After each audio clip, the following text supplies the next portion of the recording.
Washington alleges that Moscow is building an anti-satellite weapon that might jeopardize US national security. John Kirby, the National Security Council's coordinator for strategic communications, briefed the White House on the contents of the American claims, while President's Assistant for National Security, Jake Sullivan, announced a closed-door meeting for key congressmen. The Russian space threat came up during deliberations about a bill providing military help to Ukraine. So what is this potential space weapon that Russia is alleged to deploy in space? On February 14th, Sullivan warned of a potential threat to American national security from the Russian Federation. According to ABC News, Russia is allegedly planning to deploy nuclear weapons in space, while the New York Times claims the plan is in the works. During the briefing on February 15th, Kirby confirmed that the United States believes Russia is developing anti-satellite weapons that will be space-based.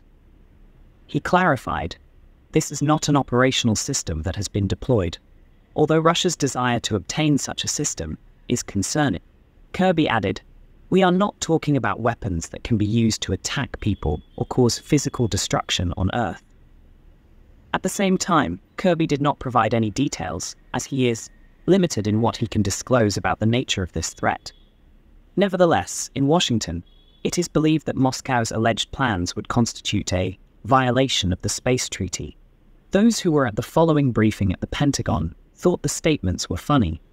Press Secretary Patrick Ryder asked, "This terrible thing that the Russians want to launch into space, does it resemble the Golden Eye from the 1995 Bond movie?" He jokingly responded with, "I think we just need to live and let die," referring to the 1973 James Bond film, Live and Let. Kirby did not identify any grounds for Washington's allegations, but emphasized that the United States does not believe everything that comes from Russia and relies on its own judgment. Bill LaPlante, deputy head of the Pentagon, said at congressional hearings that the United States is monitoring Russia's and China's space activities, and that the entire strategy is premised on this. Kirby said President Joe Biden had directed contact with Russia on this problem.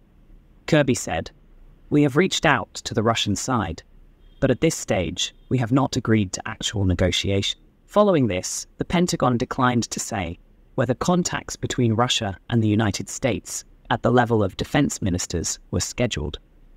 The department's spokesperson, Patrick Ryder, passed on the question to the White House. Now, do you believe the US allegations, or this might be actually true? Let us know in the comments. We discuss such interesting subjects every day. Please subscribe to the channel and share and like the videos.